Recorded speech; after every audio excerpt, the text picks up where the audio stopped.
यह युद्ध किस लिए? इतना बड़ा रक्तपात, इतना बड़ा खून खराबा किस लिए, क्यों? और जिनके लिए इतना बड़ा युद्ध लड़ा गया, जिस मान और प्रतिष्ठा के लिए इतना बड़ा युद्ध लड़ा गया, उसका यह परिणाम, एकमात्र पांडव वंश के उत्तराधिकारी द्रौपदी के 5 महारथी पुत्रों में एक भी जीवित न बचा। सारी खुशियां आंसू में डूब गईं। अर्जुन ने कहा, द्रौपदी, अब रोने और विलाप करने से जीवन का समाधान नहीं मिल सकता। जो होना था वो हो गया। मैं इतना तुम्हें वचन देता हूं कि जिस दुरात्मा दुष्ट ने हमारे 5 महारथी पुत्रों का रात्रि के अंधकार में सोते हुए वध किया है, आज सूर्य अस्त होने के पहले उसका मस्तक काट कर मैं तुम्हारे चरणों में भेंट करूंगा। अंत्येष्टि के बाद प्रथम स्नान तुम उस दुरात्मा के मस्तक पर पांव रखकर करोगी। और ऐसा कहते हुए अर्जुन ने भगवान कृष्ण का आह्वान किया। श्री कृष्ण रथ लेकर सामने खड़े हुए।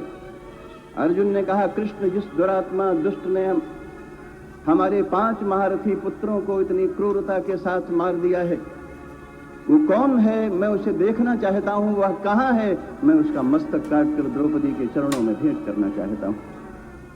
भगवान श्री कृष्ण ने मुस्कुराते हुए कहा, अर्जुन, जिसके पिता को तुमने विश्वासघात करके मार दिया था महाभारत के युद्ध में, द्रोणाचार्य, उन्हीं द्रोणाचार्य का पुत्र अश्वत्थामा अपने पिता की मृत्यु का बदला लेने के लिए तुम्हारे पुत्रों को रात्रि में क्रूरतापूर्वक मारा है।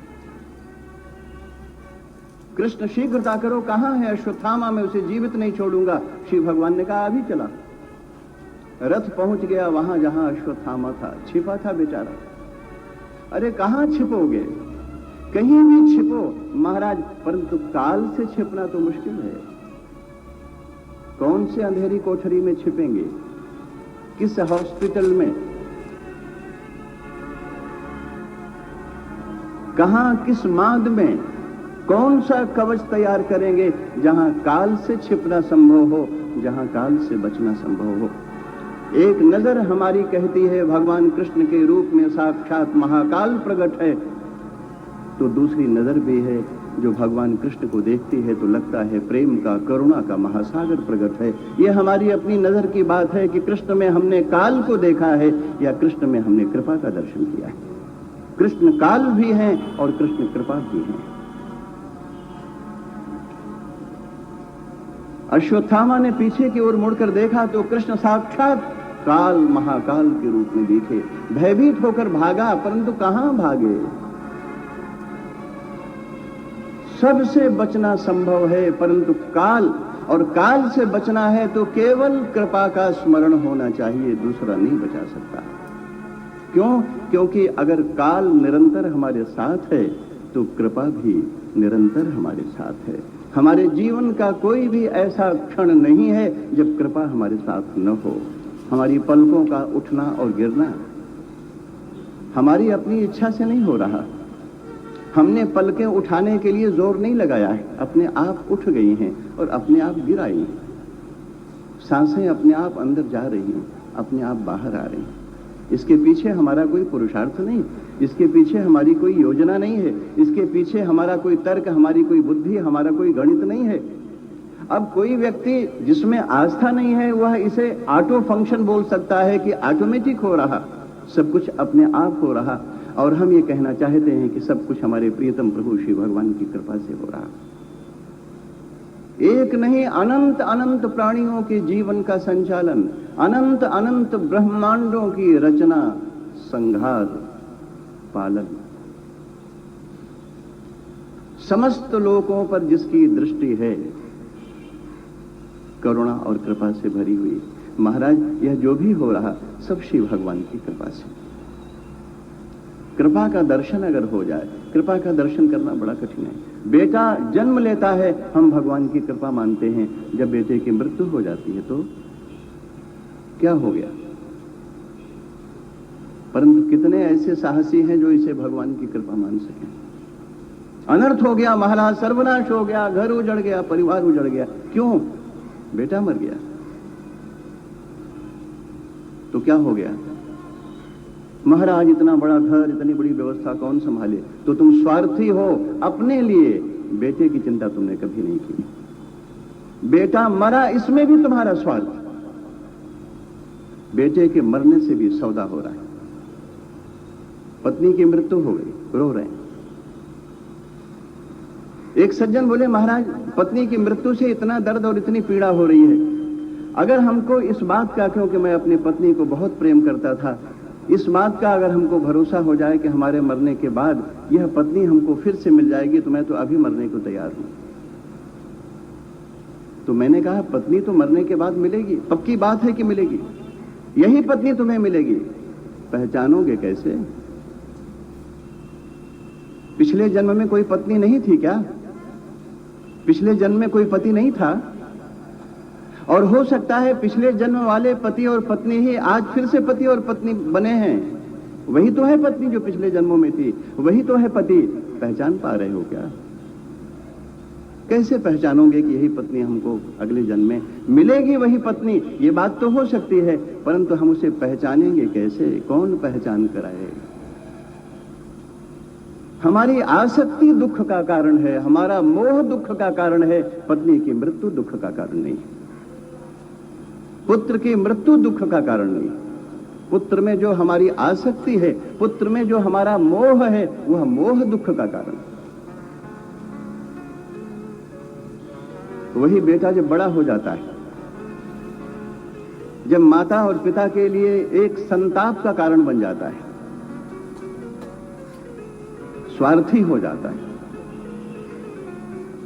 माता पिता के प्रति नजरें फेरकर तिरस्कार और उपेक्षा का भाव रखने लगता है, या मंदिरों में जाकर इस बात की मनौती करने लगता है कि महाराज ये बूढ़ी मैया क्यों पड़ी है हमारे घर में, जल्दी से इसे उठाओ, घर खाली हो, आपस में बंटवारा करें, सब काम बने। ऐसे बेटे हैं जो मंदिरों में जाकर अपने माता और पिता के मरने की मनौती मान कर आते हैं, और ये गरीब मैया उसी बेटे के लिए तड़प रही है और उसी के लिए आंसू बहा रही है। इसको पता ही नहीं कि हम किस दुनिया में जी रहे हैं। कौन है यहां तुम्हारा अपना? किसके लिए इतने आंसू, किसके लिए इतना दर्द, इतनी पीड़ा? अरे अब जो बची हुई जिंदगी है, पत्नी मर गई तो मर गई, अपने को बचा लो। पत्नी की मृत्यु की सार्थकता इस बात में नहीं है कि पत्नी अगले जन्म में हमको फिर से मिले। पत्नी की मृत्यु की सार्थकता केवल इस बात में है कि हमें स्मरण हो जाए कि आज हमने अपने पत्नी की अर्थी ढोई है और चिता जलाई है, तो कल हमारी अर्थी ढोने वाले लोग तैयार हैं और हमारी चिता जलाने को तैयार हैं। अपनी जलती हुई चिता को याद करो और अपने जीवन को आनंद में बनाओ। जीवन की सार्थकता इस बात में है। इसलिए मरण से बड़ा गुरु हमारे जीवन का कोई दूसरा नहीं हो सकता। मृत्यु से बड़ा हमारे जीवन के लिए कोई समाधान नहीं हो सकता। जीवन तो हमारा डर से भरा है, भयभीत, सारी जिंदगी डर डर के जी रहे हैं, कहीं मर नहीं जाऊं, तो जीवन का क्या मतलब है? परंतु मरण में कौन सा डर है कि कहीं फिर से मुझे जिंदगी न मिल जाए? महाराज मरण तो हमारे जीवन के आनंद की ओर इशारा कर रहा है कि जल्दी से मरो। क्यों? क्योंकि नया फूल खिलने को तैयार बैठा है, नया अंकुर निकलने वाला है, नया जीवन जन्म लेने को तैयार बैठा है। अब इस सड़े गले बीज को संभालो मत, इसे इस माटी में मिल जाने दो, दूसरा अंकुर आ रहा है।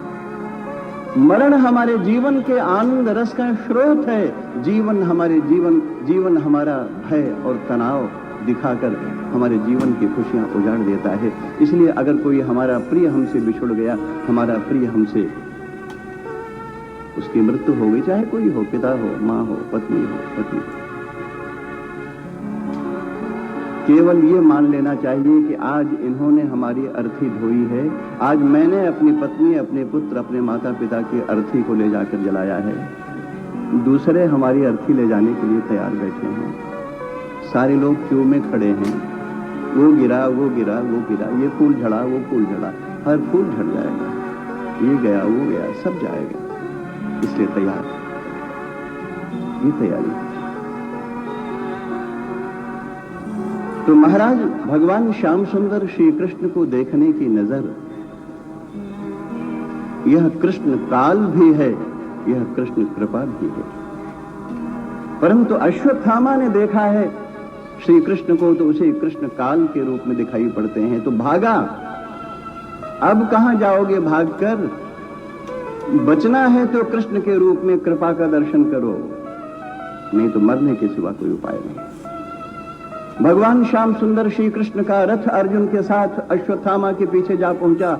भागता भागता भयभीत थक कर खड़ा हो गया। कितना भागे? प्रत्येक व्यक्ति भागकर अपना बचाव करना चाहता है, शुतुरमुर्ग की तरह। ऑस्ट्रिच पॉलिसी बोलते हैं, शुतुरमुर्गी नीति। शुतुरमुर्ग का क्या स्वभाव है? जब शिकारी शुतुरमुर्ग को पीछा करता है तो वो भागता है, और उसने जब देखा कि ये तो शिकारी मेरे पीछे ही आ गया, तो जल्दी से बालू के ढेर में अपनी चोंच धंसाकर अपनी आंखें बंद कर लेता है और बड़ा निश्चिंत हो जाता है कि अब मैं बच गया। अरे अपनी आंखें बंद करने से बच जाओगे क्या? शुतुरमुर्ग ने अपनी आंखें बंद कर ली, चोंच अपनी बालू में गड़ा दी। बधिक ने आकर, बहेलिए ने आकर उसे पकड़ा और मरोड़ दिया। महाराज, ऐसे डर कर कायर और नपुंसक की तरह जिंदगी जीने से कोई लाभ होने वाला नहीं है। शेर की तरह, वीर बहादुर की तरह हमको जीने का संस्कार होना चाहिए। ये मरण हमारे जीवन में हमको नपुंसक और कायर नहीं बनाता, हमको वीर और बहादुर बनाता है। परंतु अश्वत्थामा रथ पीछे खड़ा हो गया भगवान श्याम सुंदर श्री कृष्ण का। अश्वत्थामा अपनी आंखें बंद करके खड़ा हो गया, जैसे मैं बच गया। और तब तक उछल कर अर्जुन ने रथ से नीचे आकर उस अश्वत्थामा की गर्दन पकड़े, उसके लंबे बाल पकड़े, घसीटा, लाकर अपने रथ में बांध दिया। काल से कहां भागोगे? काल से कैसे बचोगे? जीवन का परम सौभाग्य था श्री कृष्ण के चरणों की शरणागति में। प्रभु पाहि नाथ कहि पाहि गोसाई, इतना ही तो करना है। प्रभु रक्षा करो। मैं बहुत बड़ा अपराधी, मैं अनाचारी, दुराचारी, मैंने अपने जीवन में बहुत पाप ताप संताप झेले, मैं अति अधम, परंतु जो भी हूं प्रभु मैं तुम्हारा। हे देव, हे दैत, हे भुवनैक बंधो, हे कृष्ण, हे चपल, हे करुणैक सिंधो, हे नाथ, हे नयन, हे करुणाभिराम, हा हा कदानुभवितासि पदम दृशोर में। श्याम सुंदर में जो भी हूं, जैसा भी हूं प्रभु तुम्हारे चरणों की शरणागति में आऊं। अब तुम जानो तुम्हारा काम है। चाहे उठाकर अपने हाथों का सहारा दो, चाहे अपने हृदय से लगाओ, चाहे पांव की ठोकर मारकर दूर करो, चाहे जीवित रखो और चाहे मेरे मरण का सौभाग्य प्रदान करो। श्याम सुंदर, जो वह तुम्हारी इच्छा, मैं तुम्हारे चरणों की शरणागति में प्रभु रक्षा करो, रक्षा करो, रक्षा करो। नयनम गलदश्रुधारया वदनम गदगद कंठया गिरा पुलकैर निचितम बपुः कदा तव नाम ग्रहणे भविष्यति। कभी समर्पण की भावना से श्री भगवान के चरणों में अगर हम आ गए, निश्चिंत हो गए, फिर कोई संकट नहीं, फिर कोई भय नहीं। काल भी जिससे भयभीत रहता है वह परमात्मा श्री भगवान हमें अपना आश्रय प्रदान कर हमें अपना बना लेते हैं। परंतु अभागा अश्वत्थामा, एक तपस्वी ब्राह्मण, एक विद्वान ब्राह्मण, एक महान वीर, महान तेजस्वी, आभा विभा मंडल संपन्न, इतना महान होकर भी इतनी सी बात उसे समझ में ना आई। कृष्ण आ गए हैं, शरणागति ग्रहण करो, चरणों की शरणागति में जाकर जीवन को धन्य बना लो। आंखें बंद करो शुतुरमुर्ग की तरह, अपने बचाव करता हुआ आंखें बंद कर खड़ा है, तो परिणाम अर्जुन ने उस अश्वत्थामा को अपने रथ में बांधकर घसीटते हुए लाकर पांडव शिविर में द्रौपदी के सामने खड़ा किया। एक क्षण के लिए हम द्रौपदी का चरित्र देखते हैं कि द्रौपदी ने देखा, पहचाना, अश्वत्थामा, ये तो गुरुपुत्र अश्वत्थामा। द्रौपदी ने दौड़कर अश्वत्थामा के चरणों में साष्टांग माथा झुकाकर प्रणाम किया। गुरुदेव, गुरुदेव, गुरुदेव। अर्जुन ने कहा, द्रौपदी ये गुरुपुत्र नहीं, इसे गुरुदेव नहीं, ये तो महान आतताई अश्वत्थामा है। देखो इसे, रात्रि के अंधकार में हमारे सोते 5 महारथी पुत्रों का इसने ही क्रूरता के साथ वध किया है। द्रौपदी की आंखें खुली की खुली रह गईं, आंखों से आंसू की धारा बह चली, और द्रौपदी ने फिर भी जाकर अश्वत्थामा के चरणों में मस्तक झुकाकर अश्वत्थामा को प्रार्थना की कि हे गुरुपुत्र, हमारे पतिदेव ने अगर भावावेश में आकर आपका किसी भी प्रकार से अपमान कर दिया हो तो मैं पांडव कुलवधु आपके चरणों में मस्तक झुकाकर क्षमा याचना करती हूं, आप हमारे पति को क्षमा कर दें। वो इस समय आवेश में थे, वो उग्रता में थे, इसलिए उन्होंने मर्यादा का उल्लंघन किया। जिस क्रूर अश्वत्थामा ने एक नहीं 5-5 बेटों की हत्या कर दी, और उस हत्यारे अश्वत्थामा के चरणों में माथा झुकाकर द्रौपदी अपने पति की ओर से क्षमा याचना कर। द्रौपदी ने कहा, हम इतने स्वार्थी कैसे हो सकते हैं? अर्जुन को धुतकारते हुए कहा कि जिन गुरुदेव द्रोणाचार्य की कृपा से तुम्हें गांडीव धनुष पकड़ना आया, जिन गुरुदेव द्रोणाचार्य की कृपा का ही परिणाम है कि आज महाभारत के इस महान युद्ध में तुम विजेता बने, तुम्हें इतना सम्मान मिला, आज इतना पद और प्रतिष्ठा जिन गुरुदेव द्रोणाचार्य की कृपा से मिले, और हम इतने स्वार्थी हो जाएं कि आज जरा से अपराध के लिए उन गुरुपुत्र का इतना अपमान करें? नहीं नहीं, सवै एष द्रोण आत्मा रूपेण वर्तते। हमारे गुरुदेव द्रोणाचार्य ही अपनी आत्मा के रूप में, पुत्र के रूप में साकार होकर हमारी गुरु भक्ति की परीक्षा ले रहे हैं, हमारी कृतज्ञता की परीक्षा ले रहे हैं। नहीं नहीं, मुच्यतामेश, इनको मुक्त करिए, इनको मुक्त करिए। इन्होंने न जाने किस भावावेश में आकर यह अपराध किया है, अन्यथा इतने महान तपस्वी ब्राह्मण के द्वारा ऐसा अपराध संभव नहीं है। नहीं नहीं, इनको मुक्त करिए। कितना विशाल हृदय होगा उस द्रौपदी का जिसने इतने बड़े क्रूर और आतताई अश्वत्थामा के चरणों में माथा झुकाकर क्षमा याचना की। अभी जिसके 5 बेटों के मस्तक के काटे जाने से बहे हुए खून की गाढ़ी गाढ़ी धारा सामने प्रत्यक्ष दिखाई दे रही है, और उसी रक्त की गहन गाढ़ी धार के पास बैठी द्रौपदी अपने गुरुपुत्र अश्वत्थामा के चरणों में मस्तक झुकाकर अपने पति की ओर से क्षमा याचना करती है। यह मातृत्व है। इसलिए मां का हृदय इस पृथ्वी की तरह धीर गंभीर होना चाहिए। क्षमा, अगर मां ने क्षमा नहीं किया तो फिर कौन क्षमा करेगा? इसलिए मां, ये पृथ्वी हमारी मां है। इस पृथ्वी का धैर्य मां के हृदय में आना चाहिए, उसका हृदय विराट होना चाहिए। द्रौपदी का चरित्र हमारे जीवन के लिए बहुत बड़ा संदेश देता है। परंतु भगवान श्री कृष्ण ने कहा, द्रौपदी के भावुक बातों में मत आ अर्जुन, इसने अपराध किया है, इसको दंड देना चाहिए। कथा प्रसंग बहुत पीछे रह गया है, इसलिए कि इस प्रसंग का हम संक्षेप करना चाहते हैं। और इस प्रकार से श्री कृष्ण की प्रेरणा से अर्जुन ने अश्वत्थामा को जीवन दान तो दिया, परंतु उसके मस्तक में एक मणि थी, उसे अपनी तलवार से काट कर निकाल लिया बाहर।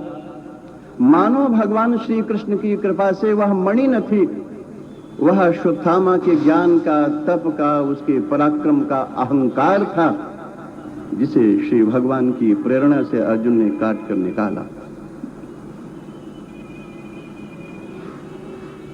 और अपमानित कर अश्वत्थामा को पांडव शिविर से बाहर कर दिया।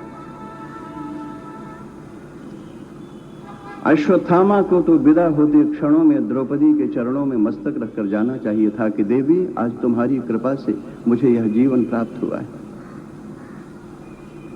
परंतु अश्वत्थामा इतना क्रूर और आतताई स्वभाव का है कि द्रौपदी की इस करुणा का, द्रौपदी की इस कृपा का, द्रौपदी की इस उदारता का उस पर कोई असर नहीं पड़ा। उसे केवल इतना ध्यान रहा कि मेरा अपमान हुआ है अर्जुन के द्वारा और मैं इसका बदला लूंगा। यह जो आवेश में भरकर बदले की आग है, इसने कितने देश नष्ट कर दिए, कितनी जातियां नष्ट कर दी। कितनी संपदा नष्ट कर दी, कितने वंश को वंशहीन कर दिया। महाराज, यह जो बदले की आग है, बदले की भावना है, अश्वत्थामा के मन में संकल्प, मैं पांडव वंश को निर्वंश कर दूंगा। अब क्या बचा है निर्वंश करने को? आखिरी द्रौपदी के 5 पुत्र महारथी तुमने मार दिया, अब बचा क्या है? परंतु अश्वत्थामा को पता है कि महाभारत के युद्ध में अभिमन्यु तो मारा गया, परंतु अभिमन्यु की पत्नी उत्तरा अभी भी गर्भवती है। और इस क्रूर आतताई अश्वत्थामा ने अपने मन में संकल्प किया कि मैं उत्तरा के गर्भ को जलाकर भस्म कर दूंगा। इतनी कठोरता, इतनी क्रूरता, ऐसा बदला उस बच्चे के साथ जिसका अभी जन्म नहीं हुआ, जो मां की कोख में पल रहा है। और अश्वत्थामा की क्रूरता की चरम सीमा हो गई जब उसने यह संकल्प किया कि उत्तरा के गर्भ को जलाकर भस्म कर देने के लिए मैं ब्रह्मास्त्र का प्रयोग करूंगा। महाराज, ब्रह्मास्त्र का जब शिक्षा दी गई है और जब शिक्षा दी जाती है ब्रह्मास्त्र की, तो साथ में कुछ शपथ दी जाती है कि इस ब्रह्मास्त्र का प्रयोग तुम तभी करना जब तुम्हारे सारे अस्त्र शस्त्र निष्फल विफल हो जाएं और तुम्हारे प्राणों का बचना कठिन हो जाए, प्राणों पर संकट आए, तो अंतिम समाधान के रूप में ब्रह्मास्त्र का प्रयोग करना है। और इस अश्वत्थामा ने उस ब्रह्मास्त्र का उस बच्चे को मारने के लिए जो अपनी मां की कोख में पल रहा है, इससे बड़ी क्रूरता और बड़ी विचित्र बात थी कि आज ही भगवान श्याम सुंदर श्री कृष्ण हस्तिनापुर में राजद्वार पर खड़े हैं, मैया कुंती के चरणों में प्रणाम करने को आए। यह कहने को आए हैं कि मां, मैंने अपने जीवन में जो भी मुझसे बना, मैंने तुम्हारे परिवार की सुरक्षा की।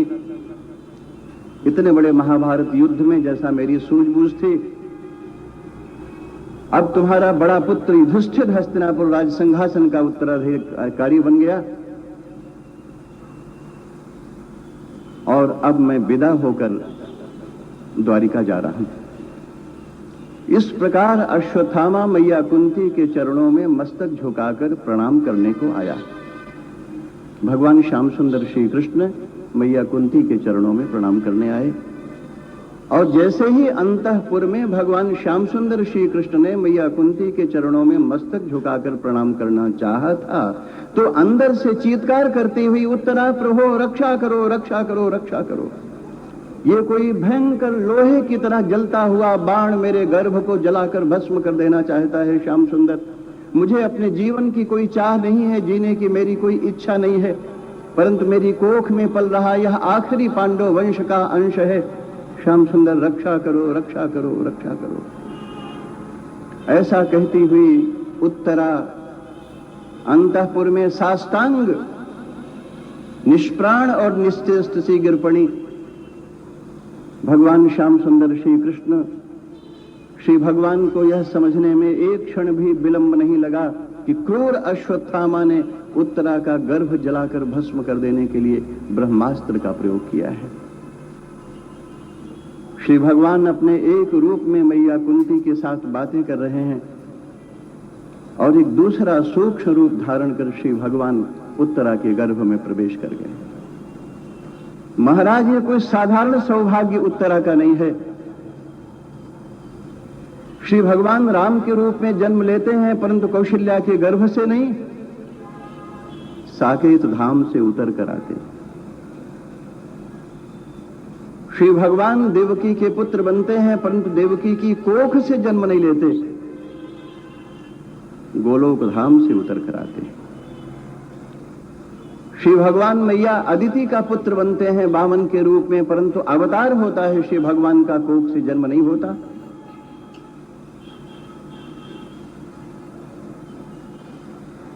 परंतु महाराज यह सौभाग्य तो एकमात्र उत्तरा को, जिसका लोगों को पता भी नहीं है, इतना बड़ा सौभाग्य केवल उत्तरा को मिला है, प्रत्यक्ष रूप से जिसकी कोख में स्वयं श्री भगवान ने प्रवेश किया। भगवान श्याम सुंदर ने उत्तरा की कोख में प्रवेश किया। ब्रह्मास्त्रों ने देखा तो ब्रह्मास्त्र घबरा गए, प्रभु आप, बोले तुम कैसे आए? बोले महाराज अश्वत्थामा ने तो हमारा प्रयोग किया है इस शिशु को जो उत्तरा की कोख में पल रहा है उसे मार देने के लिए। आप कैसे पधारे? बोले जिसे तुम मारने आए हो मैं उसे बचाने आया। ये तो बड़ा भारी टकराव हो गया। एक और काल प्रकट है तो दूसरी ओर कृपा प्रकट है। भगवान श्री कृष्ण के रूप में उत्तरा की कोख में कृपा प्रकट है तो ब्रह्मास्त्र के रूप में उत्तरा के गर्भ में काल प्रकट है। काल और कृपा कई बार बड़ा खतरनाक टकराव हो जाता है। श्री भगवान ने कहा ब्रह्मास्त्रों फिर तुम अपना काम करो जिसलिए आए, या मैं अपना काम करूं? बोले प्रभु यदि आपने अपनी कृपा का समावेश कर दिया तो हम ब्रह्मास्त्र निष्फल हो जाएंगे और आपकी बनाई हुई मर्यादा खंडित हो जाएगी। इसलिए यदि आप अनुमति प्रदान करें तो मेरे लिए, मुझे अश्वत्थामा ने जिस लिए प्रयोग किया है मैं वह कार्य पूर्ण करूं और आपसे विदा लेकर वापस चला जाऊं।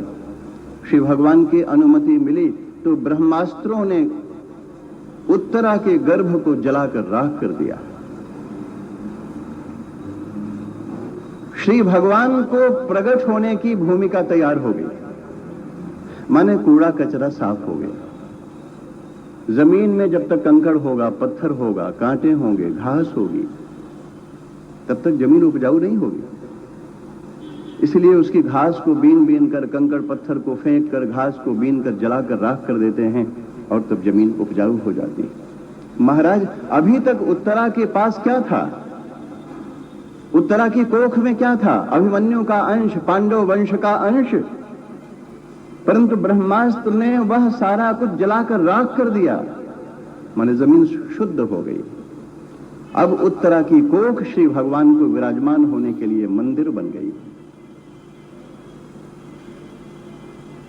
ब्रह्मास्त्रों ने उत्तरा की गर्भ को जलाकर भस्म किया और भगवान श्याम सुंदर ने अपनी अत्यंत कृपा करुणामयी मूर्ति बनाकर उत्तरा की कोख में विराजमान हो गए। अब उत्तरा की कोख में जो बालक है वह अभिमन्यु का अंश नहीं है, वह पांडव वंश का अंश नहीं है, वह साक्षात श्री कृष्ण, प्रत्यक्ष श्री कृष्ण। और जैसे ही श्री भगवान उत्तरा की कोख में विराजमान हुए तो महाराज भगवान कोख में आए तो उसका मुख कैसा होगा, उसकी आंखें कैसी होंगी, उसका व्यक्तित्व कैसा होगा, उसका आभा मंडल कैसा होगा। कुंती ने सारी लीलाओं का दर्शन किया। एक और भगवान श्याम सुंदर को देखा कि मुस्कुराते ही वे ये मुझसे बातें कर रहा, और एक और मैया कुंती की नजर जाती है अपनी पुत्र वधू उत्तरा के ऊपर और उत्तरा को देखती है तो उत्तरा की आंखों से नजर मिलाना मुश्किल हो रहा, इतना तेज भर उठा। कभी उत्तरा का संपूर्ण रूप साक्षात करुणा बनकर साकार होता है, कभी वात्सल्य के रूप में साकार होता है,